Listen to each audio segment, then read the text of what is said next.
welcome back to our SMU Dynasty, where we're getting ready to start season number 3. We have the youngest roster in the series so far headed into the year, with true freshman Devin Norton starting at shooting guard, true freshman Doug Ware starting at center, and our sophomore Nathan Malloy running the offense as our starting point guard. With such a young, inexperienced team, it's going to be a tough challenge to try to win the conference this season, but that challenge gets started with our first game of the season against Notre Dame. With a team full of undergrads, our first bucket of the year would come from our senior Avery Hodge, but then it was the freshman's turn as Doug Ware would pick up his first career bucket, followed by the other starting freshman Devin Norton as he would knock down his first career three-pointer. We jumped out to an early 6-point lead over Notre Dame, and our bench unit was doing a good job of holding it. Slowly but surely, however, the Fighting Irish were finding their way back into this game in the first half, as point guard Jason Moorhead would get one last bucket for the Irish before halftime, but it would be our sophomore Cameron Chapman who would get the last laugh as he would slam it down with one hand, giving us an 8-point lead over the Notre Dame Fighting Irish headed into the second half. So far, it looked like our off-season training was paying off for us in the shooting department, as our team shot a fantastic 57% from the field in the first half. Many games last season, our team would be shooting under 40, sometimes even under 30%, so while it's only the first game of the season, it looks like that huge chunk of training spent to shooting is paying off. Clearly, we lack some defensive training though, as we would allow Notre Dame to take the lead back over us, but that lead wouldn't last for long as it would get back up to 8, and then it was the freshman Luke Morrison making it double digits, giving the Fighting Irish less than a minute to try to get back into this game. That 3 from Jason Moorhead would give them a little bit of hope here at the end of the game, and it didn't help that this crowd was really affecting our free throw shooting ability as well. Despite the poor shooting at the free throw line from us in the final closing seconds, we would hold off the Fighting Irish and would manage to pick up a win here in our first game of season number 3, with the freshman Luke Morrison putting up 11 points off of the bench, and another freshman Doug Ware being the only 2 players in double digits for this game. It was never too early to start thinking about recruiting, and we needed a center and small forward this season. Our backup center Bryce Bragg was a senior who was going to be graduating, and with our senior small forward Avery Hodge graduating, James Lewis was projected to be the starter next year, and we would need a replacement for him on the bench. Our first target we would go after was 4-star small forward Alex Gartner from Cicero, Illinois, and the second prospect we would be going after was 4-star center Grant Navari from Dover, New Hampshire. Our very next game was across the country taking on Oregon State, with our power forward Cameron Chapman showing off his improved 3-point shot from this offseason. Despite the improvement this team has shown already from last year to our very first game, we still showed our inexperience at times, but we're just good enough to be staying ahead of this Oregon State team comprised entirely of 5 starting juniors. They were keeping it close, however, so we were going to have to rely on our 3-point shooting today, and the threat of our outside shot was making the paint wide open for our freshman Doug Ware. We didn't see a lot of action from him last game, but freshman Bobby Copeland would get us one last bucket, and we thought that would be it, but we would unfortunately give up one last second chance here as the buzzer went off to Oregon State, and that would get this lead back down to single digits as we had a 26-17 lead headed into halftime. Despite being down by 10, Oregon State's offense did not slow down at all, but neither did our offense in the second half, as all of a sudden you had freshmen throwing lobs to each other. There already seemed to be a high level of trust within this team despite being so young, and it was definitely evident as we jumped out to a double-digit lead once again, and thankfully were able to hit all of our free throws this time on the road, helping us clinch a 13-point victory over Oregon State, led by our sophomore point guard Nathan Malloy, who was 2 points and 2 assists away from a double-double. We would follow that game up with a huge double-digit victory over McNeese State, and would make it 4-0 after a 34-point victory on the road against Wyoming. We were slowly starting to climb up the list of schools for 4-star small forward Alex Gartner, and even though we were near the bottom of the list for Grant Navari, we were slowly but surely climbing his list as well. After a quick 4-0 start, it was time to see if we could repeat as champions in the Old Spice Classic tournament, and our first round game was going up against the Butler Bulldogs, who we would just barely beat by 6 points. Number 25 Oklahoma was going to be our toughest test so far of this early season, but once again we would just barely scoop by with a 9-point victory over the Sooners, and that second round win would send us back to the championship for a second straight season where we would be taking on the 5th-seeded New Mexico State Aggies. New Mexico State would get this game started with a tough turnaround fader from Grant Anderson, but we would have one of our own as Cameron Chapman would turn around with the fader from the post, getting us our very first points on the night in this championship game. Despite that, we soon found ourselves down by almost double digits until Nathan Malloy would hit this shot, getting this game back within 4 points, and then the freshman Luke Morrison Anderson for 3. He would knock that shot down to get us within only 1 point of New Mexico State, with James Roberts, our redshirt freshman, giving us the lead right back, but New Mexico State wasn't far behind, as Ray Navari had a chance to take the lead for the Aggies before halftime. He would tie it up with the first free throw, but would miss the second one, but Grant Anderson was there for the putback,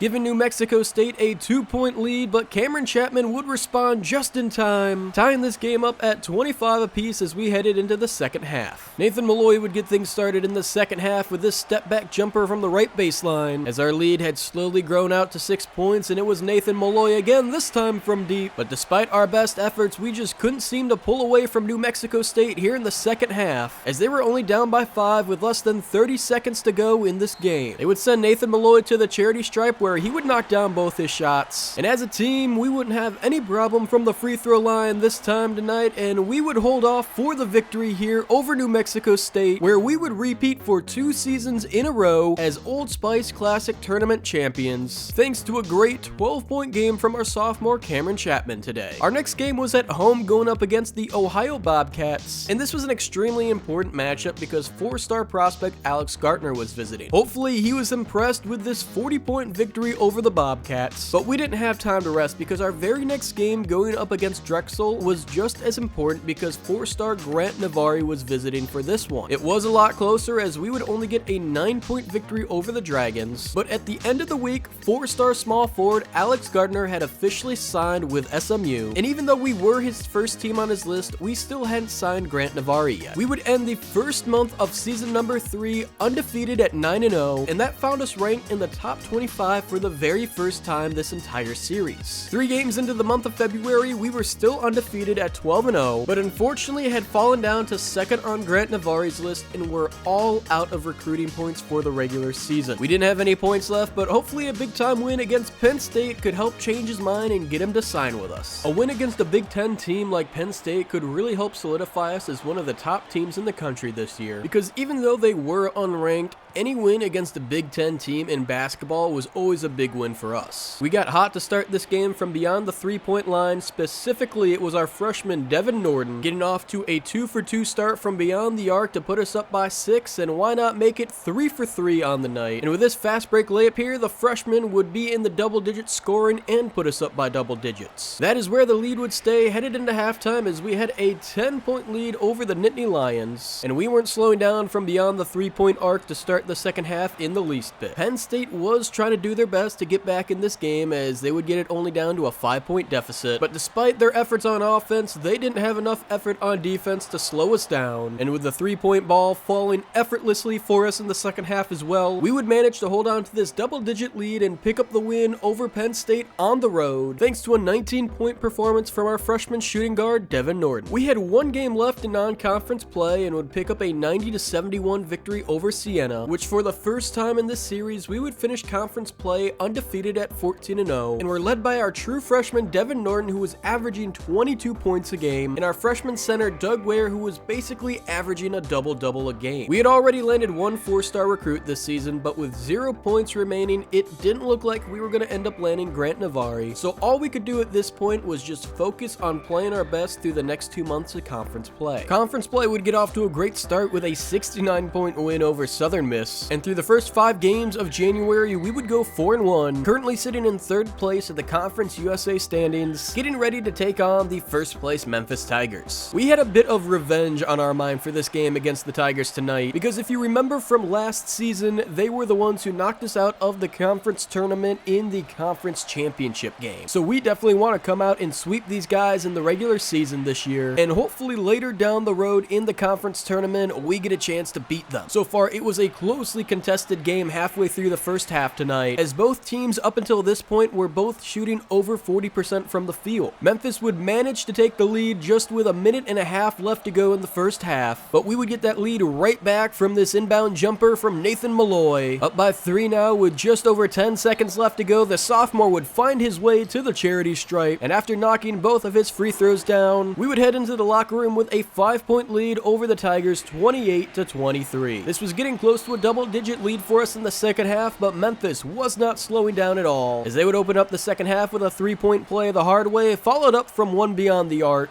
Despite their best efforts on offense though, our ours was just a little bit better tonight, as that fast break layup from Devin Norton would make it a 10-point game, and we would continue extending that lead. Up by 13 now, sophomore James Lewis in the right corner would drill this three-pointer for us, and that would snuff out any chance of hope Memphis had getting the win on the road, as we would walk away with the victory here at home over the Tigers. But we knew this wasn't going to be the last we saw of this team this season. I just hope next time we play them, Devin Norton can continue to put up double-digit points for us against them. We would follow that up with a 15-point victory over Rice the very next night, and that would bring us to the end of the month of January here in season number 3. And with 1 month of conference play remaining, we were still at 3rd place in the conference despite being 20-1. It was also official that we had finally lost out on Grant Navari, as I had expected we would. So we were looking to get some gas back in our tank by picking up a win on the road here against Houston. This game was supposed to be an easy cakewalk victory for us tonight, because Houston was currently one of the worst teams in our entire conference. So far, it was looking like it was going to be that easy night we had predicted, as we jumped out to an early lead. And with this fast break three-pointer from Luke Morrison, we were up to almost a double-digit lead. That would change extremely quick though, as Houston would fight their way back into this game, and they would get a last-second fast break bucket right before the end of halftime, heading into the second half now only down by 1. Their strong momentum did not end there, as they would jump out to their first lead of the night, and what was once a 10-point lead for us was now a game of changing leads. With just over 3.5 minutes to go, we had just barely managed to scrape a 4-point lead over Houston, and just needed to hang on to it for 1 more minute here to walk away with a victory, but they weren't going away easily. Only up by 1, our freshman Luke Morrison would go to work, as he would drive the lane, draw the foul, and land the bucket with a chance to make this a 4-point lead, and he would do just that, as we would knock down the rest of our free throws this game to seal the deal, and would walk away with a victory in a game that was not supposed to be anywhere near this close. The next 3 games in our schedule were also supposed to be easy, and thankfully that proved to be true this time, as we were now off to a 4-0 start to the month of February, and we're getting ready for our first matchup against the UTEP Miners this season, who were currently 2nd place in the conference, right behind us, who had finally jumped up to 1st place. Other than Memphis, this was going to be our biggest game of the regular season, with the winner of this game more than likely deciding the regular season conference champion. Early on throughout the entire first half, both teams were trading leads, but ultimately it was UTEP who got out to the hot start over us. Down by 6 with just over 2 minutes to go, we needed this 3 to get back in the game, and would get 1 more from James Lewis here just before halftime to tie it up at 24 apiece, but once again UTEP would manage to find a way to get the lead back over us. 4 points wasn't a huge deficit, as we were able to almost completely erase it with this three-pointer, but it didn't help that we would give up one right back to UTEP before halftime, making this a 4-point lead for the Miners headed into this second half. That lead would only continue to grow for UTEP as they got off to a hot start in the second, and this was the first time this season that we'd been down by double digits to an opponent. Despite knocking down shots from beyond the 3-point line, we had no interior defense tonight, and we were just throwing up hopes and prayers at the bucket, praying that we'd get back in this one. So far, it seemed to be paying off for us, as we were slowly finding our way back into this game, but we didn't have a lot of time left, as there was only 2 minutes to go. With under a minute and a half now, we had a chance to take the lead, as Devin Norton would be wide open on the fast break, giving us our first lead of the second half, and he would follow it up with 1 more bucket, giving us a 3-point lead that UTEP would not be able to match on this shot. Despite getting that basket, they were still down by 1 point and would have to start fouling us, but unfortunately for them, we would knock down all our free throws tonight, going 100% from the charity stripe here in the second half, as it would not be enough for UTEP to pull this one off, and we would walk away with the victory over the 2nd place Miners in the conference, thanks to a huge second half performance from Devin Norton, almost single-handedly getting us back in this game. We would follow that up with a close 4-point victory on the road against UCF, and then a much more comfortable victory against Rice, bringing us to our rematch against the Memphis Tigers, who were currently trying to claw their way back into 1st place of the conference, but that wasn't going to happen after we secured a 3-point win over them. That would bring us to the final game of our regular season against the Tulsa Golden Hurricanes, which this was still a must-win game for us to win the conference, as we only had a 1-game lead over UTEP. Tulsa was one of the bottom half teams in Conference USA this season, so we were hoping to get out to a quick and concise lead over them, as we wanted to wrap this game up quick, get back home, and prepare for the conference tournament. That, however, didn't seem to be the case, as they were making this a closely contested game throughout the first first half, and it would only be a 5-point lead for us headed into the second. We came out swinging deep at the start of the second half, as Devin Norton would hit back-to-back threes for us to get things started. Our starting core would eventually get our lead up to double digits for the first time in this matchup. However, that didn't mean this game was secure, as Tulsa would fight their way throughout back into this game, getting it down to what was only once a 3-point lead for us, but now was back up to 11. With over a minute to go and down by double digits, they decided it was time to start fouling, and this only hurt them in the long run, as we were able to expand our lead, and a team that was once only down by 3 would end up losing at home by 14, as we would take this one no problem, clinching a second straight regular season conference championship. We would finish season number 3 with a 15-1 conference record, finishing ranked 21st in the entire country, and had a head coach who was up for NCAA Coach of the Year. The future of this team was in great hands, as Devin Norton, the true freshman, led us with 20 points per game. Our true freshman center Doug Ware averaged a double-double, and sophomore point guard Nathan Malloy averaged almost 7 assists a game for us. Once again, we headed into the conference tournament with the #1 overall seed, and our first game was going to be going up against the Marshall Thundering Herd, who we would easily beat by 13. That would bring us to our conference semifinals against UCF, and this one was a little closer, but we would secure ourselves a spot in the conference championship. And in the other semifinal matchup, Memphis would get a 12-point victory over Utah, so once again, we would be going up against the Tigers for the Conference USA title. Memphis was looking to get out to an early start in this game, and they would do just that with an and one, but that wasn't the only way they were getting 3 points to fall, as they would knock down this fading jump shot, but we had our own answer to that with Devin Norton hitting this one, giving us our first 3-pointer of the day, as then it was Nathan Malloy knocking this shot from the elbow, giving us our first lead of the day over the Tigers. That lead was slowly continuing to grow, and with just over a minute to go in the first half, Bobby Copeland had a chance to make it a double-digit lead, and he would do just that, including knocking down his free throw for the 3-point play. One last bucket from Nathan Malloy would bring us into halftime, as it was a 34-24 lead for us headed into the second half, and we weren't going to let that lead slip away from us anytime soon, as Nathan Malloy would start the second half off, drawing the foul and converting the bucket, with Memphis now looking to answer right back from that, as they had some great ball movement here, finding a man wide open for 3. Despite their great shooting though in the second half, they couldn't seem to slow down our offense in the least bit, and the only thing that was going to stop us from winning this game was the game itself freezing mid-play on me. It took many tries to finally get it to work, but finally we would get a game that I would be able to play the entire game out here on the court, and just as we would have the first time, we would finally win the Conference USA Championship, getting our revenge over the Tigers, who took it over us last season. With that conference championship win, it was time to see where we would land in the NCAA tournament, and we would end up picking up the 5th seed in the Midwest region. Our first round game was going up against conference opponent UTEP, a team that we had just barely beat 67-62 last month. This game was not as close, as we'd pick up a huge 35-point win over the Miners, bringing us to our second round matchup against the North Carolina Tar Heels, where instead of playing the game, I accidentally hit simulate and could not go back, so this is unfortunately how our season is going to end. Not the way we wanted this season to end at all,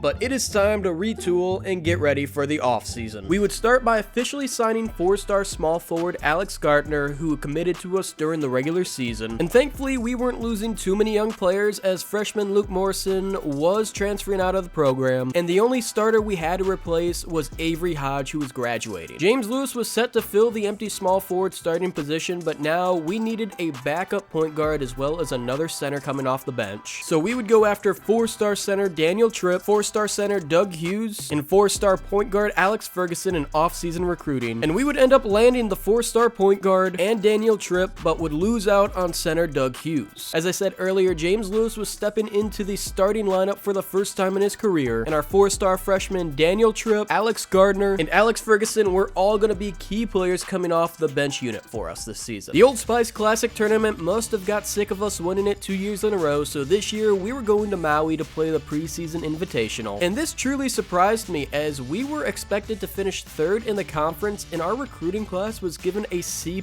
Speaking of recruiting though, it is going to be tough this year as we had 262 points but no scholarships available, so we won't be able to recruit until the off-season. Recruiting isn't going to be the only thing that's tough, as we have an incredibly hard schedule with multiple top 25 opponents lined up for us. In off-season training, shooting was going to be the primary focus for our guards, and we had a tough time giving up too many offensive rebounds last season, so I really wanted to focus on our defense and rebounding for our big men. With 3 new 4-star freshmen coming in, I did want to spend 60% of the time focusing on the younger players coming off the bench, and hopefully that off-season training can help us compete as we get ready to head into Season 4 next episode.